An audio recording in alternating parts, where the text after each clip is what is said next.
ACOTAR 6 and 7 covers and blurbs and titles are revealed. They're out. And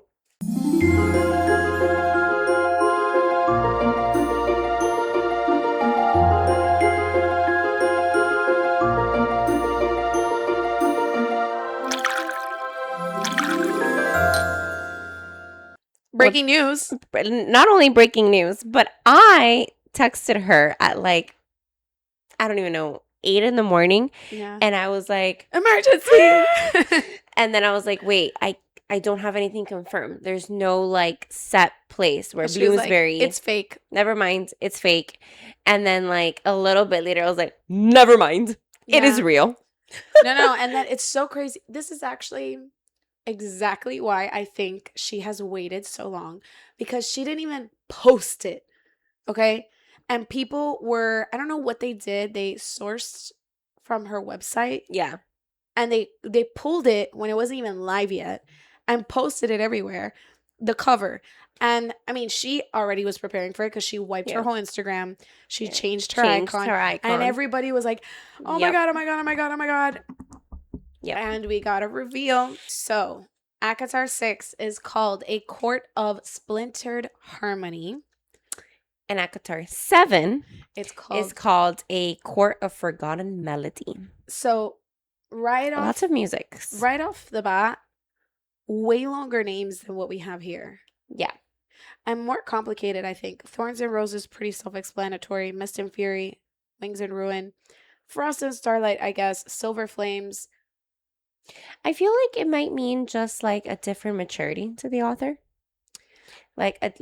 Or maybe a more complex That's where I see. I think yeah. I see more complexity. Yeah. Something to know also. We have solid cover colors. Mm-hmm. And the hardcover special, whatever, new box set that's coming out, it's the same solid colors. But these are gradient. So what does that mean? I feel like there's no... Okay, I'm not going to say no way, but like it is highly probable that this is going to be a crossover. I think it's all but confirmed at this point. First of all, the blurbs, excellent job at not revealing who the book is about. But that's as someone who's only read ACOTAR. Because I read that and I was like, I don't even know what I'm reading. For both of them. Really? Yeah. Okay. Well, let's talk about the blurbs. Let's read the blurbs. But before we get into the blurbs, okay, I want to just say, Carla and I were right. And these were not going to match the rest of the books. Yeah. Oh, let's talk about the dimensions. So dimensions are off, unless I'm like missing something. The hardcover of these books are about 9.55 by, I think, 6.55. Yeah. And the new books are just 9 by 6. So when she says the hardcover of these, we're not talking about the new special. It's this. This is the hardcover of the original. Ones. Correct. Yeah. Yeah. The ones that are like darker. So, not the new revamped highlighter ones. Exactly. So, to your point, they're not going to look flush on a shelf. No, they're not. Even if you have the old hardcovers, not only will the actual covers look different, because we have solid colors, highlight solid colors. There's no way you're making a gradient look like a part of this set. No way. It's just not going to happen. And the dimensions are quite off. Yeah. Not like, wait, maybe it's not the right word. Not quite.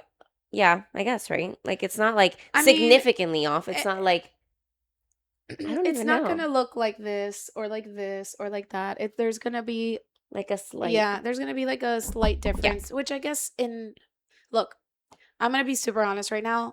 I'm more excited for the reveal than I am caring about the size, the color, this. Because, like, honestly, I can't get these because they're not going to be paperback for a while. So I have to wait anyways. I'm just saying that we were right to be right. I'm not going to I don't care. Like, I'm excited about, I'm pumped. Like, you don't understand. Like, I am so pumped. I literally have spent all day going back through all my notes and literally figuring out if I have time for a Throne of Glass reread. Okay. Which I don't, but I mean, because I feel like there's a lot like the titles, the cover art, and the blurbs have given me like, if you would let me talk about this, I could talk for 3 hours.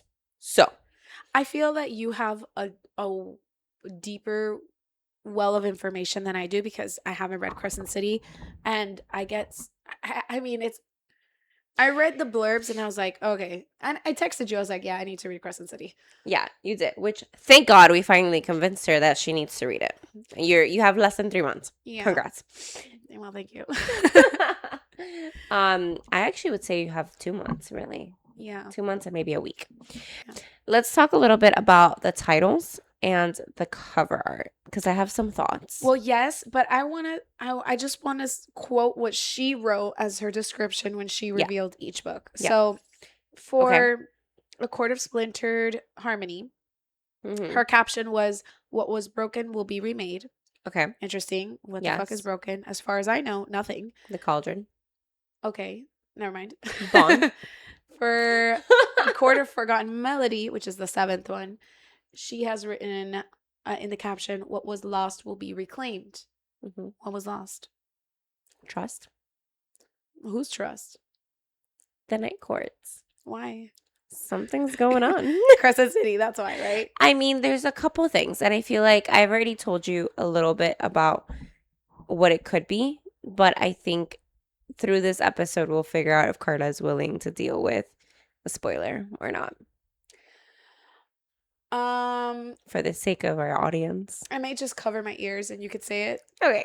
We can say it. Okay. Okay. That's actually fun. Right. Okay. So, A Court of Splintered Harmony is coming out October 27th, and it's 352 pages. Okay. Right off the bat, the art looks like a bonfire with flames made out of bones with horns. Yes. What is the first thing you think about? The bone carver. The bone carver. Which background is one of the old gods from another dimension, world, whatever. Mm-hmm. And he is the younger brother of the twins, which is the Weaver. And the whole vibe for this book, which I have never been able to figure out how to pronounce. Koshi? Koske? Koshi? Koshi? Koshi? Koskei? I want to say Koschei. I want to say Koshi. Okay. Let us know in the comments how you pronounce that. Pronounce it out. Yeah. Which is the twin brother to the Weaver. Yeah. Okay. So to me, that's what it looks like. But it also gives. Remember that post that Bloomsbury did about like autumn vibes? Yes. Flames. I don't know where this is gonna tie in, but there's way too many flames going on for it to be a coincidence. Mm-hmm. Silver flames, Nesta's flames, the Autumn Court flames, yes, Eris flames. But what does that make you think? What does flames push you to believe? Okay, a couple things. Okay. So I don't think this is necessarily a spoiler. Like I think you'll find out really quick when you start reading Crescent City. But in Crescent City, there is an Autumn Court. Okay.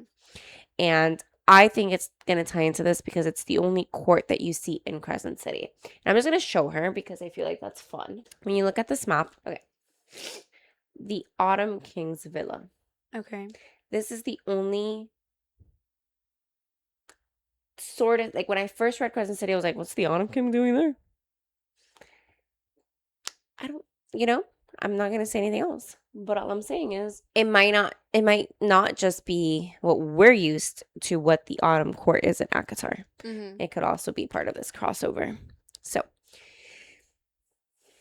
bones, bone carver, Autumn Court in Crescent City, in ACOTAR, flames. I don't know. Interesting. So, okay, well, here's one thing that I will say. I think that all of us were wrong. I think all of us were expecting some Elaine love story. I mean, look, I'm not going to sing victory yet. No, okay, listen. Although I believe that it may still be intertwined in there, I no longer think it's going to be the central theme.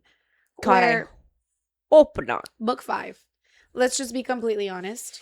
Silver Flames was just a Nesta book. Like, it didn't serve a greater purpose other than to calm her powers down, I guess.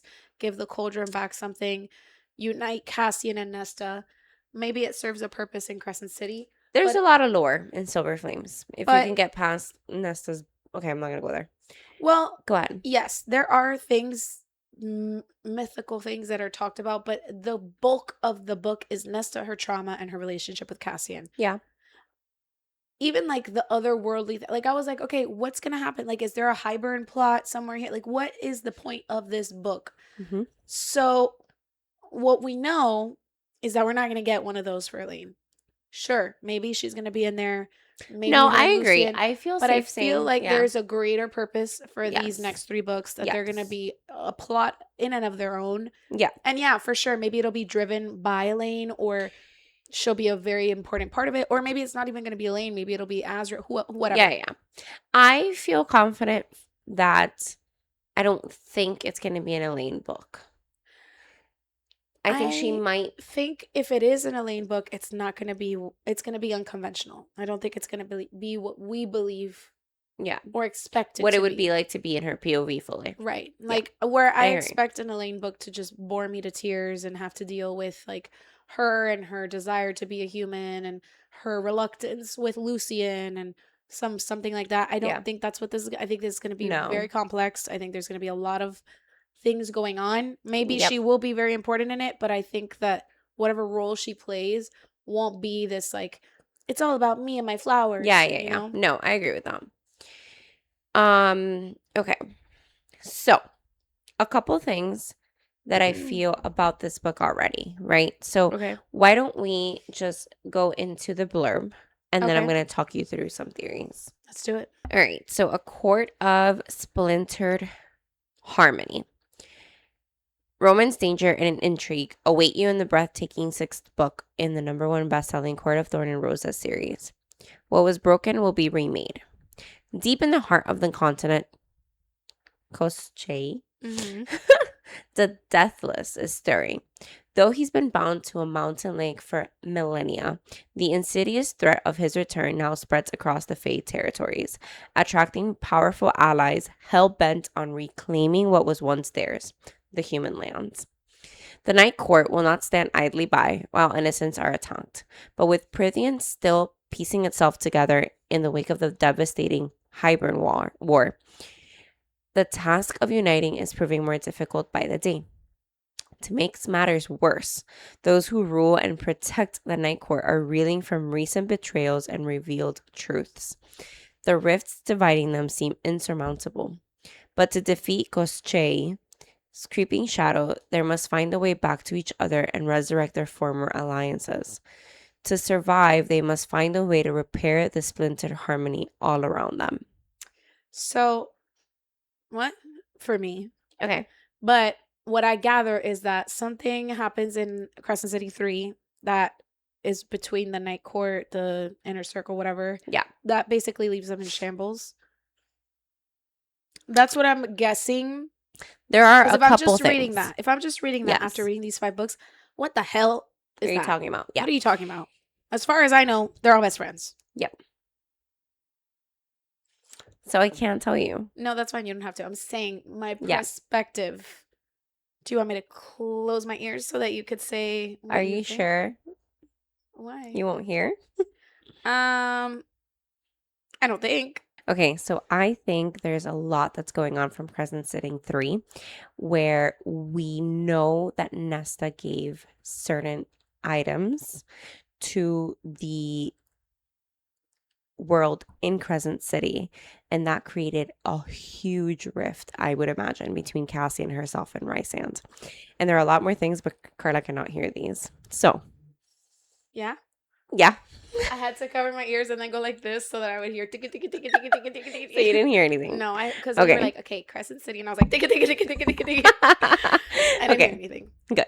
Okay, so that's my thought. Okay. I could go into it, but I really think that once you read Crescent City, we'll have a lot more fun with it. Okay. But okay, so a couple things. Do you have any thoughts, or do you want me to dive in? On the blurb. On ACOTAR 6? Mm-hmm. No. Okay. So a couple things that I picked up on this. Okay. Okay. I'm not going to say anything about what it could be, but I think you're going to get me if you read Crescent City. Okay.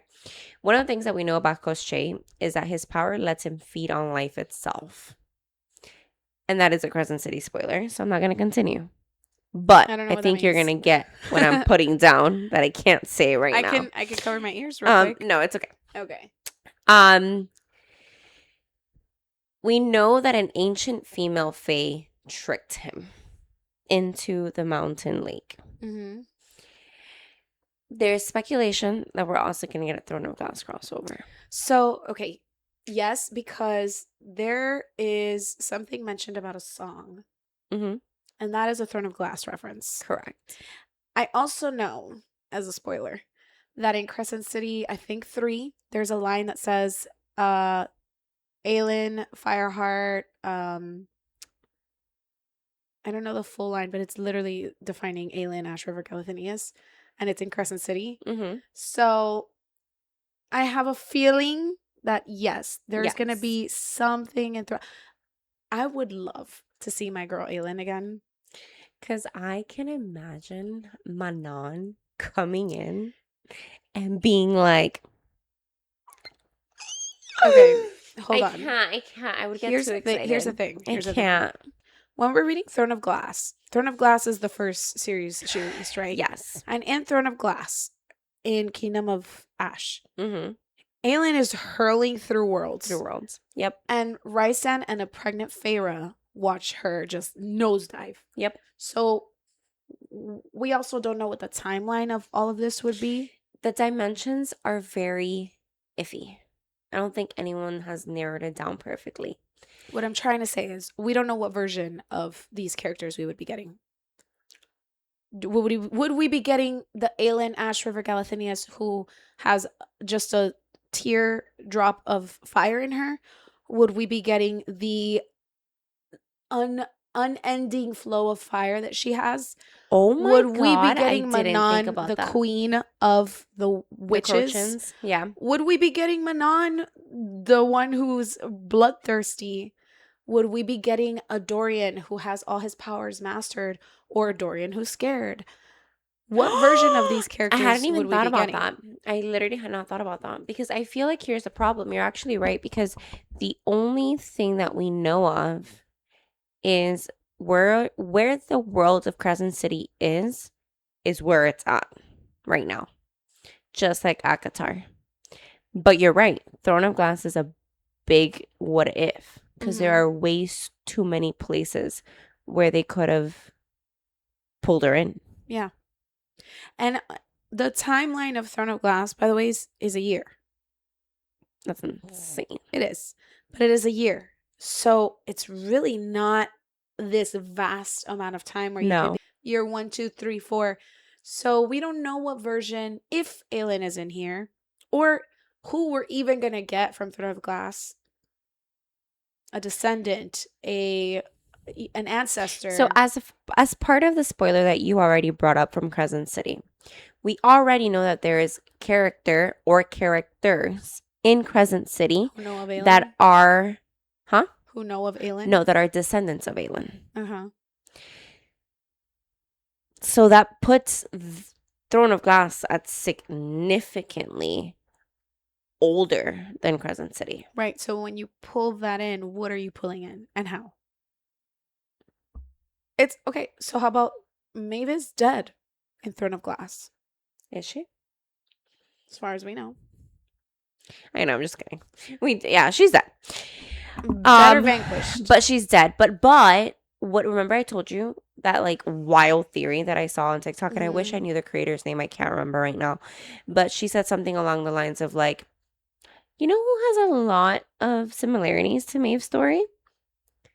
She got Maeve convinced 2 sisters that she was one of them. There's 3 sisters. Elaine is iffy at best, useless at most.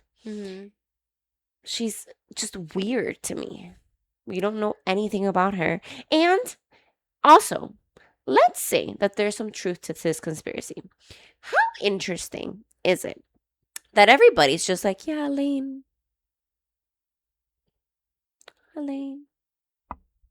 No one asks her for shit. No one looks at her too hard. No one knows anything about Elaine. And then no one finds that weird. Could be. It's a thing. But I don't know. I'm just saying. No, I found that theory online really fun. I was like, yeah, it's definitely an interesting one. I'm not gonna debunk it. I really don't know. What I do think is just like such a blindingly obvious thing is that book 7 has a spider on it. This like Maeve the and her spiders. Her Vogue girls. Yep. On the spider, there's also what we know is the Starborn sign, which is the premise of Crescent City. So what are you telling me, Sarah? Are you telling me that all 3 worlds are colliding? Is that what you're telling me? Well, there has been heavy speculation that she was going to do something more with Throne of Glass. And while I think another book really wouldn't make sense for the series, I think a collision of timelines, characters, and storylines does make a lot of sense. Yep. Especially considering how everything that I've heard is that Crescent City 3 might as well be called ACOTAR 6 from everyone. There's a lot. So, I mean, she has been merging these worlds for a while. She's been dropping little Easter eggs. She's done a lot of similarities intentionally, obviously. Yeah. I mean, hello, she gives us Rysand and Feyre in Kingdom of Ash, and that's years before preceding the... Isn't that insane? Yes. I mean, she gives us, like you said, the 3 sisters in Throne of Glass, the 3 sisters in ACOTAR. I'm like, you don't understand how excited I also find this is my Roman Empire. I also find it, I think it's more so intended to be fun, but I find it very like every series has a protagonist with a different hair color. Throne of Glass is blonde, ACOTAR brunette, Crescent City red. And it's kind of like the 3 girls that are different but similar in a way. And they have their defining factor. Hair color doesn't define them, but I'm saying in terms of like, you can't put the 3 of them together and say like, oh yeah, they look the same because of the hair color. But 3 sisters in ACOTAR, 3 sisters in Throne of Glass, 3 protagonists. I'm just saying. Yeah. I don't think there's anything to the hair color. I just think it's interesting how... For me, different they are. Every single protagonist that I would ever create would have brown hair because I have brown hair, and that's just how I envision. Yeah, and most of the books that we read, the protagonist does have brown hair. Yeah, so it's interesting to get a protagonist with red hair. I feel like a very specifically like intentional choice. And then in Throne of Glass, when I first read it, maybe I'm delusional, I didn't picture her hair as like just blonde. I pictured it as more white. Yeah. And in the cover art, that's how it is. Yep. So it's, again, another very intentional highlight decision. Blonde. Yes. Exactly. Yeah. So I don't know. I mean, I'm not saying that's going to play a factor into anything, but the similarities have been, she's been crafting this for a while. A long so time. I think it's almost like undisputable that ACOTAR 6 and 7 are going to have a collision of characters. I think so too. I'm excited. I'm super excited. Yeah, I'm really interested. Yeah. So, other things that I picked up from the blurb on 6 before we move on to 7. Okay. We know that Kochi is bad. Like, we already know that. But if we had any doubt, his allies want the human lands back. Which means that he's not up to any good.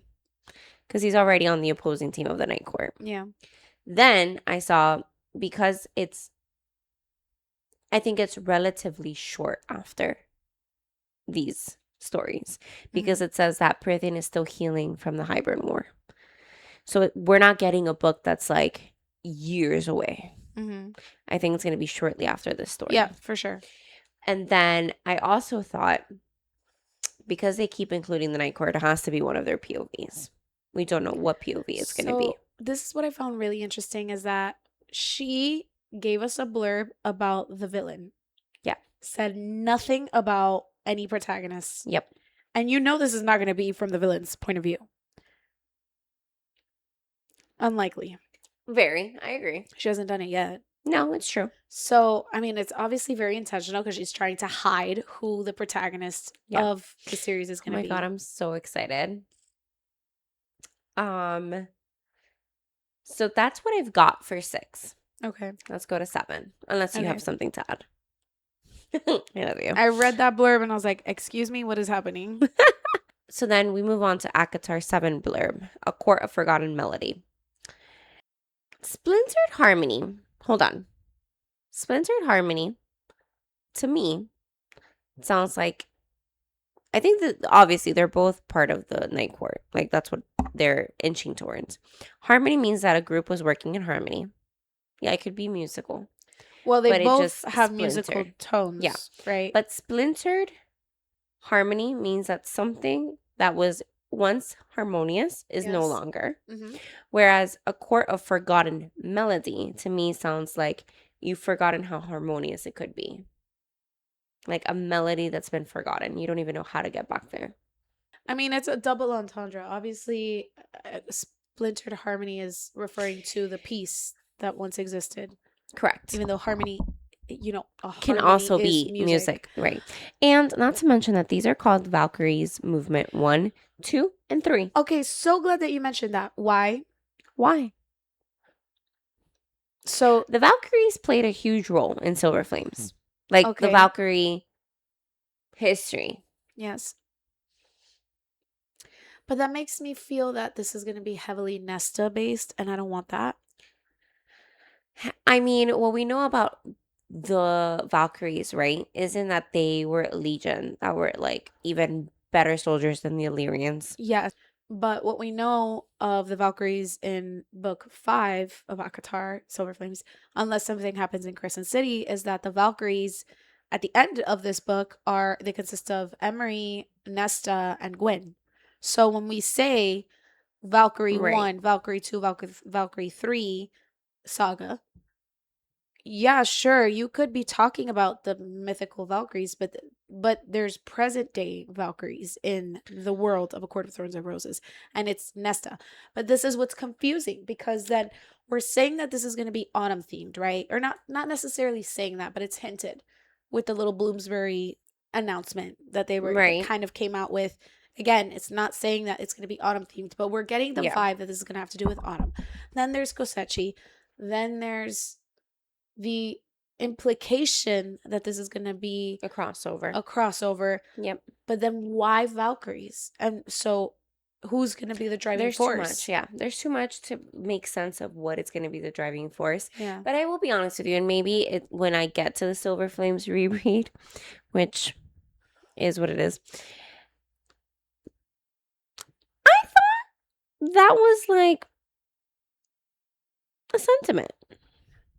They get thrown into the Remiel and the mountain. Yes, I understand. They did the whole Illyrian shit. Mm-hmm. That doesn't make them Valkyries, though. Like, not legitimately. But they practice because Gwyn works at the library and she finds like literature on the Valkyries and how they trained and what was like a graduating rite, and it was the ribbon thing. Remember? They all 3 do it. I know what you're saying, but to me, yes, I'll be honest. To me, that always seems like, like a little something. To you. Like, you think they're Valkyries because they say they did this move and broke a ribbon? I think that it's the same concept as Feyre believing that she's a part of the Night Court now, just because, she's got married to Rysand. No, that actually means she's part of the Night Court. But it's a similar concept. It's a ceremony, or it's a rite of passage that they did. They're technically Illyrian warriors now because they all passed that. No, I think that's different. I think that's different because technically she's got a bonding mate, a mate bond, like to the Night Court king. Like, you're Night Court.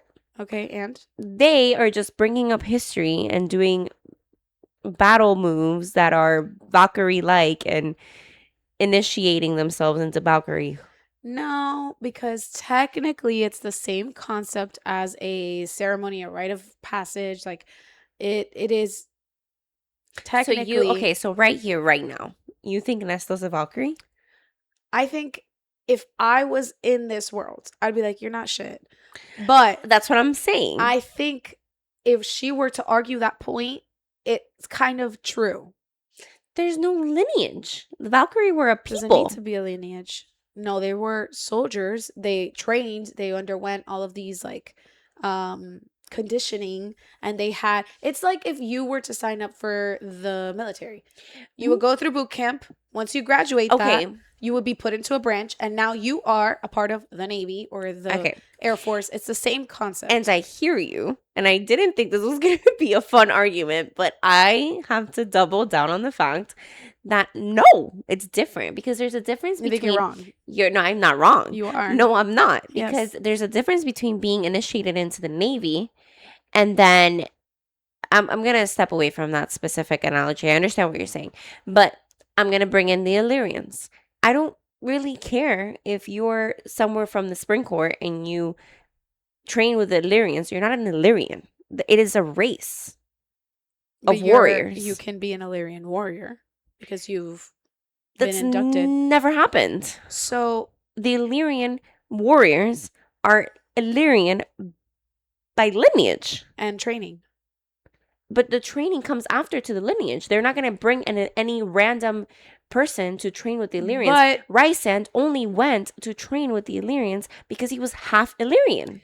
Right. But technically speaking, if what classifies an Illyrian warrior is the way that they fight, and you go through that training and you become that, it's like Azriel.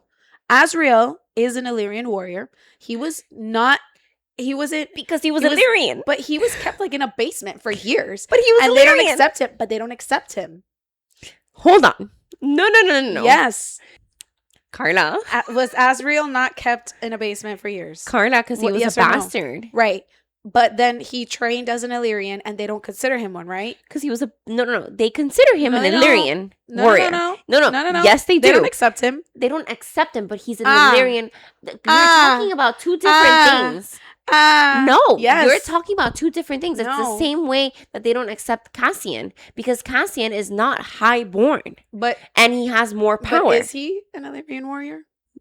Yes, but they don't accept him. But what is that? No. They don't. Hold on.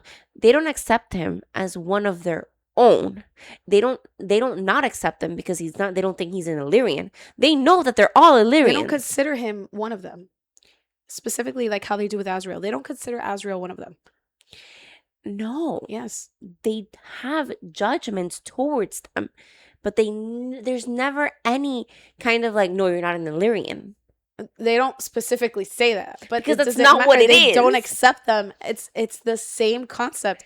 Nesta went through the blood rite. No. Nesta followed all of. Yes, it's like if I give you the instructions to bake a cake, but it's only a cake that my family has made for generations, and then you bake it. Did you not bake that cake? Is it not your cake? But I'm not from your lineage. But did you bake the cake? But it's not a family cake. But did you bake the cake? It's the cake. It is, but it's not a family cake. It is. No, I gave you the recipe. Oh my god. You're not right. I'm right, you're wrong. I am not wrong. I'm right, you're wrong. Do I personally consider that Nesta is a legendary Valkyrie? No, I do not. But if you want to get technical, if there's a book that says this is how Valkyries trained, and when they completed these few blah, blah, blah, then at the end they became Valkyries, and Nesta did that, which she did, she is a Valkyrie. There's going to be there is conversation about where the Valkyrie line comes from, just like the Illyrian line. You can't get some random lord from the Spring Court that's like, I want to train with an Illyrian so that I'm an Illyrian. He's going to go to the Illyrian camp and he's going to do all of the training for the Illyrians.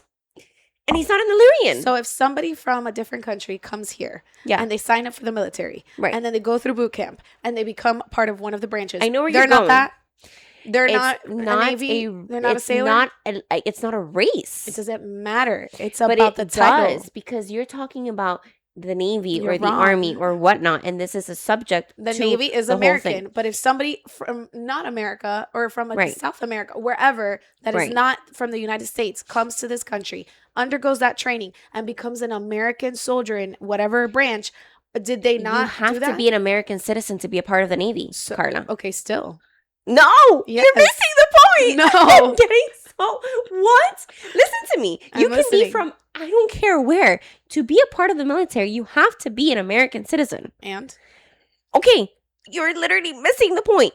You cannot be an Illyrian warrior without being an Illyrian. An American citizen is taking a test. It's a right. It's a ceremony. It's the same matter. Concept. It's the same concept. Not. Yes, it is. No, it's not. Yes, it is. It's not. It is. I'm just gonna pause. I'm just gonna move on from this. I'm right. I don't think you're right. Do I look at Nesta and be like, wow, she's a Valkyrie? No. But she's not a Valkyrie. She technically is. She technically is. No. Yeah. All right. We're gonna have to. I don't know. Can like I don't know somebody what we're doing from with this Kingdom of information Ash, now. like in Throne of Glass, can somebody from a different territory come to Aelin's kingdom and say, "I want to become a Terrasen soldier"? Yeah. She could say, "Okay, undergo this training. You graduated. You are now a Terrasen soldier." Yes or no? It's different. It's not. It is because you are asking. There's a difference between being a part of a group that is made up of different individuals and a group that is made up of specific race and lineage. Is her race Valkyrie? Talk about this. But did she become a Valkyrie? Can someone in the times of the Queen no sé qué that we're obsessed with come in and be like, I'm gonna be a tutor? Well, no! You're talking. Wait, are you? Yes, through marriage. You could join the tutor court. Yes. I know what you're saying, and if you want to get technical, is she that person, a Valkyrie by race? Person, if you don't marry into it, you're not going to get the tutor throne. Thrones are inherited by blood. Actually, no. There's this thing called the War of the Roses. Yes. I know that. That's not what I'm talking about. I'm talking about what you're trying to say. The usual lineage of things. Look. Is she by race a Valkyrie? No. But is she by ritual and ceremony and rite, technically speaking, a Valkyrie? Yes. Because if they say, once you do all these things, you graduate and you become a Valkyrie, and she did all those things, then she became a Valkyrie. We're going to have to hold this. We're going to have to. Because no. Okay. The original Valkyries were a legendary group of female fighters in Prythian who were largely destroyed during the First War against Hybern. Legendary female fighters. Okay. Where do they come from? Go. It says Valkyries were a legendary independent order of female warriors who originated long before the events of the main series, largely wiped out during the First War against Hybern 500 years prior to the book. Little written history of the original Valkyrie remains, as their training and traditions were mostly passed down through oral accounts, passing traders, and philosophy rather than formal archives. The legacy of the Valkyries is later brought back in A Court of Silver Flames by Nesta Archian, Gwyneth Berdara, and Emerie, who rebuild the bond, trained together at the House of Gwyn, and famously survived the brutal Illyrian blood rite. Blasphemy is what that is. You're no way. I'm right. No, that I am. No. Yes. I'm gonna have to do this another day because I'm not in agreement at all. Well, I'm right. I know. Yes. Okay, so anyways, that's not the point. The point is these three books. It's the Valkyrie saga. So that tells me that Nesta or Gwyn or Emerie or all three are going to be very heavily empapada in this, right? Empapada, drenched in it. Right. You could say this might be an Azriel story because people are saying Azriel and Gwyn. But I feel like this is bigger than just one person. Agreed. Especially because I have thoughts about the seventh one. I see this being multiple POVs. Yes. And especially because there's a part, I'm going to read the blurb first. Okay. The blurb for A Court of Forgotten Meoldy. The magic continues, and the stakes have never been higher in the stunning seventh book in the #1 best-selling Court of Thorn and Roses. What was lost will be reclaimed. Prythian might never be the same again. Traditional alliances are crumbling, and no amount of diplomacy seems sufficient to repair them. With the continued threat of Kochi the Deathless on the horizon, a united front is crucial, and farther out of reach than it has ever been before. Bonds will be tested, powers will shift, and old enemies will emerge from nightmares of the past. As the Night Court's inner circle disperses far and wide, desperate for any advantage against Kochi and his mighty allies, peace hangs by a fragile thread. But hope can be spun from the darkest of shadows, and the Night Court has its own part to play in the looming crescendo. So right off the bat, the fact that it says the Night Court inner circle disperses far and wide, multiple POVs. So I think this is a stupid thing to say right now, especially considering how much of a bigger book this seems. Nothing better happened between Rhysand and Feyre. I'm telling you right now. I don't think it will. What do you mean? Like, it sounds like some really heartbreaking things are happening. Yes. It better break a heart that way, is what I'm saying. But tell me right now. I will Google it. Do you see what I mean? No, it's not about that. Okay. But if we were to really think about it, Silver Flames didn't end that well for Feyre and Rhysand. I mean, it ended fine. It's just something happened there's a break there. Yes. There has to be a moment where Feyre is like, what the hell was that? What the fuck? Yeah. There's no way that Rhysand walks away scot-free from not telling her shit. So you don't get an update on the two of them in Crescent City 3? Is that you lying to me? That's me not spoiling anything. Correct. So you know something. Not that will change your mind about this. Listen, I think genuinely, I think this is probably bigger than that. I see more likely than not. I have a feeling more is the problem, or a part of the problem. More just because always the problem. My power is truth, and something about her screeches betrayal. About more is like, even as we've already started our reread, right? So even the fact that like on the second book, he's like, more will be the one that I will call in. Like if everyone's dead. Basically. If everyone's dead. Mm-hmm. Essentially what you're telling me is that she's more powerful than Cassian and Azriel. Yes. But I don't know anything about this lady. Not a thing. So I have a lot of problems with Mor. I have a lot of problems with Mor. I don't like her, not even a little bit. I can't really. To me, there's nothing about Mor that incites me like any interest. Mor pisses me off more than anything because of how she has led Azriel on for centuries. That really pisses me off. But I think that's all. I could really go in on that. Okay. No. Alejandra, who are you? Carla. Are you fucking kidding me? Do you think Azriel is stupid? I think there's something else in play here. You're not going to tell me that the spy master of the Night Court doesn't know something. You're going to tell me that he's, for a millennia, been behind Mor and never been like, oh, there could be something else going on here. I think you underestimate. And he doesn't know that, like, okay, no. Wait a minute. There are moments in this book where Mor insinuates, is that the word? Insinuates, yeah. Insinuates that she likes women, right? Did I miss that? Yes. I didn't catch that. No? Well, she tells Feyre outright. Right. That. But that's a secret between the two of them. Okay. But what I'm saying is that there's a part where we're talking about how she says that, oh, that hasn't been accepted, blah, blah, blah, blah, blah, blah, blah, blah, blah, blah. You're going to tell me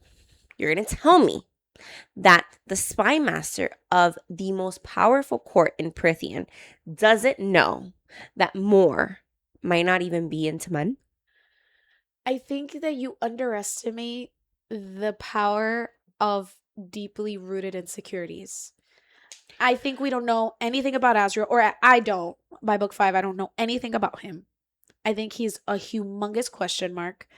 And I think that Rhysand met him very young. He met Mor very young. And they formed this friendship and love and alliance for years.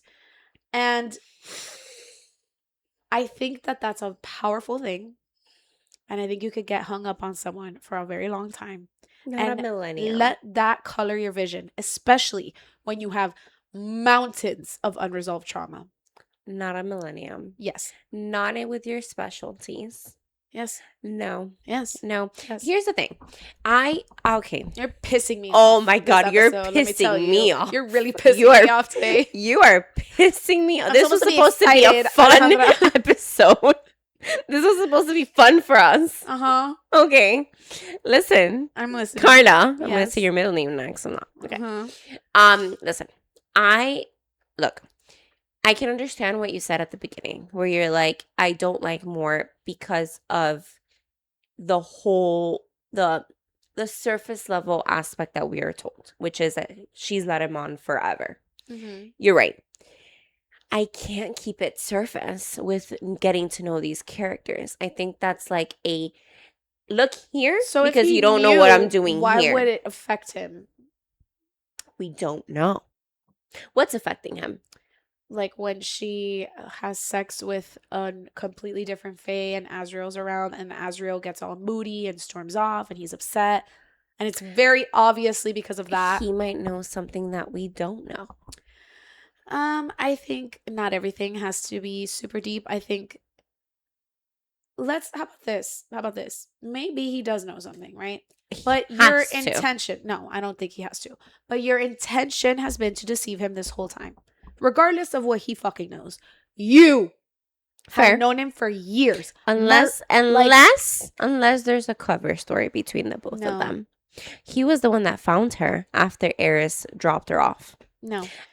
Because then this would be structured differently. No, I'm sorry. You're not going to make me think that Azriel this whole time has been like, I'm just going to pretend to be jealous. I think there's, okay. No. I know what you're saying. Especially because him and Cassian have like this awkward dynamic at times, and it's because of more. And Cassian's like, I genuinely do not care. Like, I'm not into her like that. But se sabe, it's known that Azriel has a thing for her. And that she continually... That we know of. That she continually pushes him off.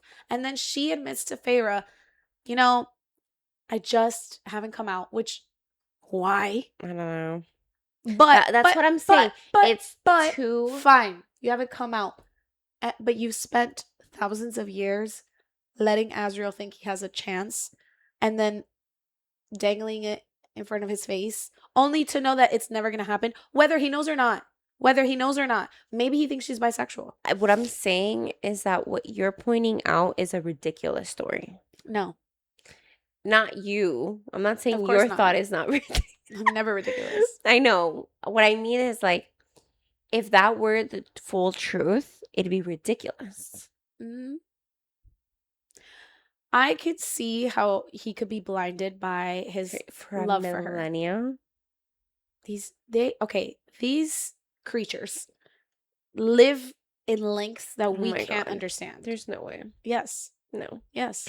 All right. Anyways, there's a lot more than I expected that we need to cover. Yes, there is. Okay. Pissing me off. You're pissing me off. I can't believe that we're like arguing this. I know. Okay. I can't believe you're not agreeing with me because you're wrong. Because you're wrong. Anyways, right. You're wrong. The cover art of A Court of Forgotten Meoldy we already covered. It is a spider. So the first thing that we think about is Maeve is Throne of Glass, is Stygian spiders, which are from a different dimension of even Throne of Glass. Yeah. Right? Okay. And on the spider, there is the sign of the Starborn line, which is a piece of the Crescent City. Mm-hmm. Then there's that like silk yarn thing. Yes. Right? Okay. Which there's mention of how in A Court of Mist and Fury, it's being held in the same way that the ring is being held by I don't know if you would call this a raven or a bird. So that's an intonation of this ring is very significant because why? It's in the house of the Weaver.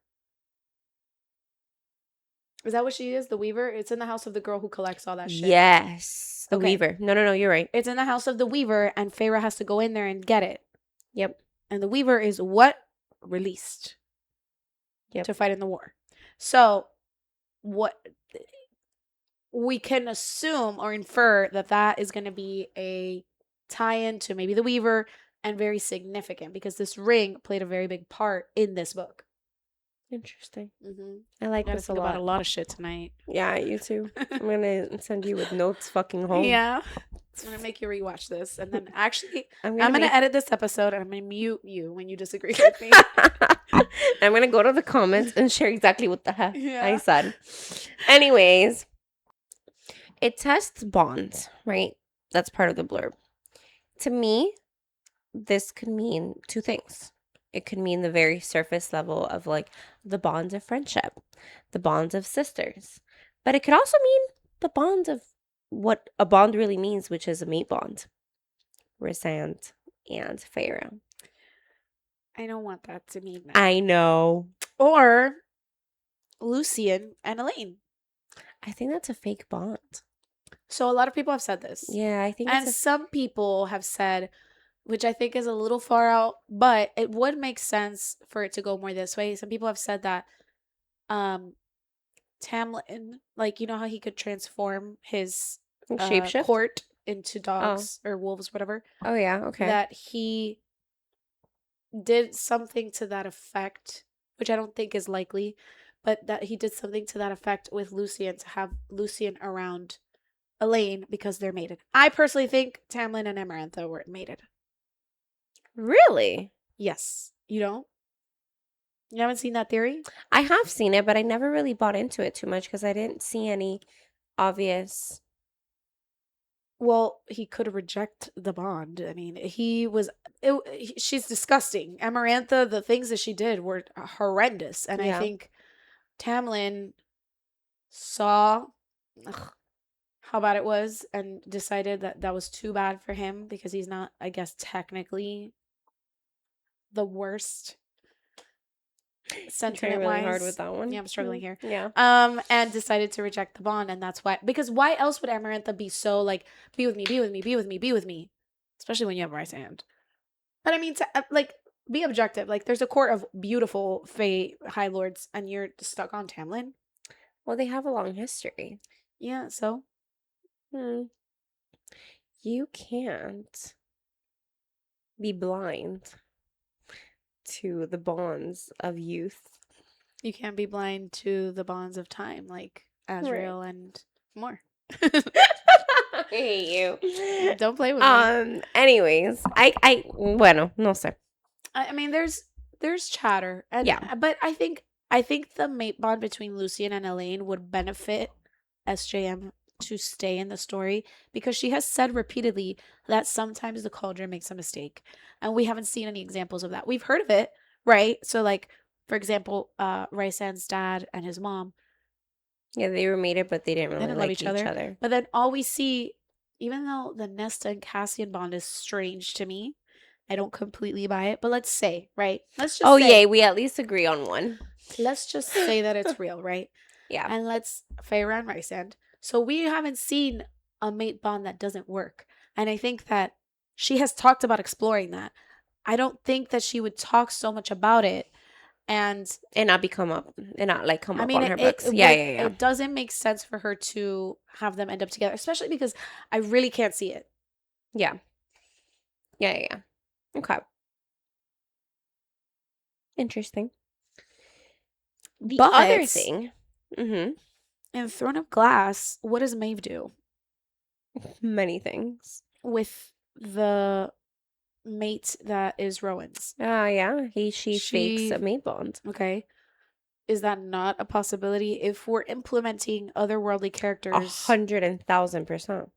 To manipulate that? 100,000%. I don't know. It's interesting. To me, here's what I will tell you. The main mate bond in Crescent City is iffy to me. The main mate bond in Cassian and Nesta is iffy to me. Lucien and Elaine was never not iffy to me. I think if she's going to follow what she says about that the cauldron can make mistakes, then I can accept Lucien and Elaine. Nesta and Cassian, I cannot look at that with a straight eye. It's always a side eye. Especially for many reasons. Rhysand and Feyre, no. No. Agree. You could see when it snaps into place. Listen. There are a lot of inconsistencies in Silver Flames for me.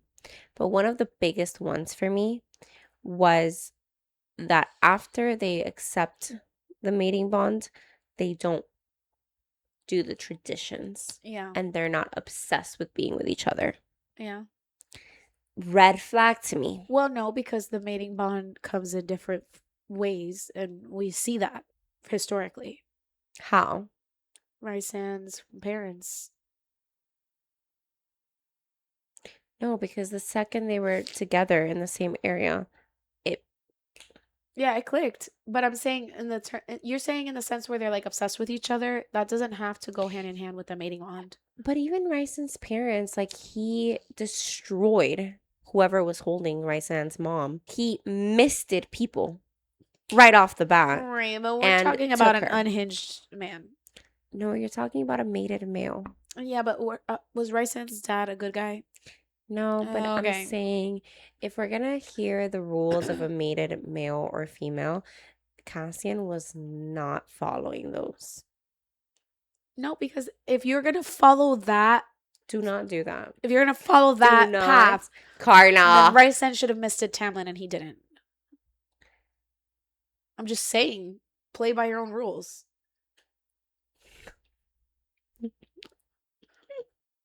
You can't say it and then it not apply that way. It hadn't clicked for both of them. Oh, it clicked at the end of this book for Rysand. He knew. But it didn't click for her. I think it has to be so then why did he not miss him in this book when he said that noise that she makes during sex? I don't know. Okay, I'm so kind of there we go. This conversation with you. No, I just, you know what? I genuinely think this is a very complex world. I don't think I'm excited because there's so many things we have to talk about. But let's get back to this. But I do see that we're going to fight a lot. I know. I'm excited. Way more than the Hunger Games. Yeah, a lot more. Yeah. Okay. The other thing that I noticed with the blurb is it says old enemies will merge from nightmares of the past. Amarantha. I immediately thought of Amarantha. I thought of Maeve. Okay, fair. But nightmares is very specific to A Court of Mist and Fury for both Rysand and Feyre. You're not wrong. Yeah, that's a good point. I hadn't thought of that. So for me, listen to me. Amarantha is a fucking problem for me. Yeah. It's a problem for me. She gave me Queen Beryl vibes from Sailor Moon. If you know, you know. You never watched Sailor Moon? Queen Beryl has red hair and she has these long talons and she's just like the main villain in Sailor Moon. But she's like, every time I would read Amarantha, I just pictured her like her and I was like, Buddha. But yes, Amarantha is such a problem. I mean, just disgusting. Yeah. Disgusting. So I think that is a very old enemies. I actually think it's like, but here's the thing. It's worded in a way that it feels very I mean, everything she does is intentional. But old enemies will merge from nightmares. Tamlin, though, could be an old enemy. Of the past. Tamlin is the past. And an enemy of Rysand's. Old enemies will merge from nightmares of the past. Here's what I'll say. That whole thing feels like here's what I'll say in the scope of Amarantha. You get a lot of lore in A Court of Thorns and Roses about how she was a general of Highburns. Yep. She defected. And you would think Highburn, being who he is, would grab her by the scalp and be like, excuse me, didn't I say to do this or that? For real. And he let her roam for 50 years. 50 years? Well, 50 years under the mountain. And then when she's defeated, nada pasó. And then when Highburn comes, he doesn't talk about Amarantha. So for me, there was a huge question mark where I was like, yeah, but what about Highburn? Like when in book 3, when Highburn was the problem, right? I was like, I'm not understanding why we're not getting any more like information. I didn't expect him to give a speech about Amarantha. Yeah. But like somebody fill me in on what like hello? Yep. Yeah. We also have to remember that there's the queens, right? The human queens. Mm-hmm. We have to remember that there is Vaza, which is the one that Kochi has been given by the other queens. Mm-hmm. So she's in a curse with him. Yes. There's also something iffy going on with Lucien and her. And she and Lucien and Jurian, is that how you say his name? Jurian have an alliance. So, again, Autumn, Lucien. Yeah. I'm going to be honest. I'm kind of tired of Lucien. Okay. Because of my ACOTAR, my Thorn and Roses reread, I was like, at him. Well, you haven't gotten to Wings of Ruin, which is, I feel, I read it all, but the reread. I know, but I'm saying the reread. Wrong. Once you get to the Court of Wings and Ruin, I feel like he's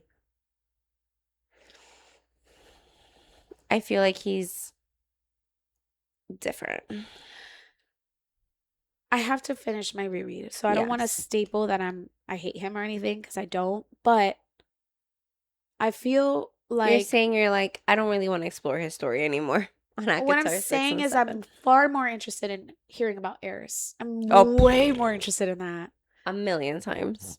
I would have loved Eris and Nesta to be together. That would have been so interesting. That would have been epic for me. I love Cassian, though. Love you. Not totally.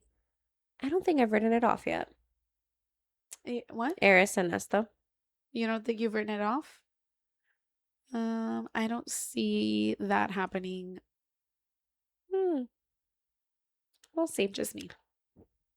But anyways, this one is going to come out on January 12th, 2027. And it is going to be 896 pages. Yeah. So it's going to be a big one. And then we don't know when ACOTAR 8, which we don't know when that's projected to come out. Yeah. So, even though there's been a lot of opinions said in this podcast. Emerie, you're wrong. Carla's wrong. Emerie. I think we are in agreement that we're really excited. Yeah, this is we are very I am pumped. This exceeded what I expected. Yes. Which is good, because I was really not. Because you know what? Yeah. Here's my thought. I still don't know more. I want to know more, obviously. Of course, yeah. But the blurbs have piqued my interest. For sure, yeah. The vibe, the way that...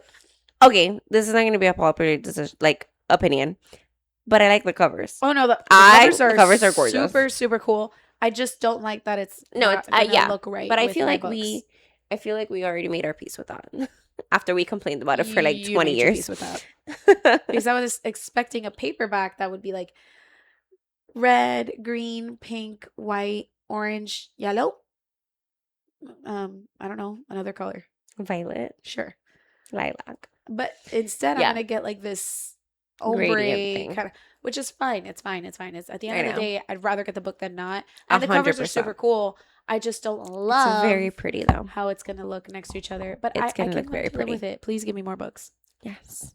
So, this has been our quick. Actually, this was very quick for us. Yeah, I feel like we could have gone on forever. Oh yeah.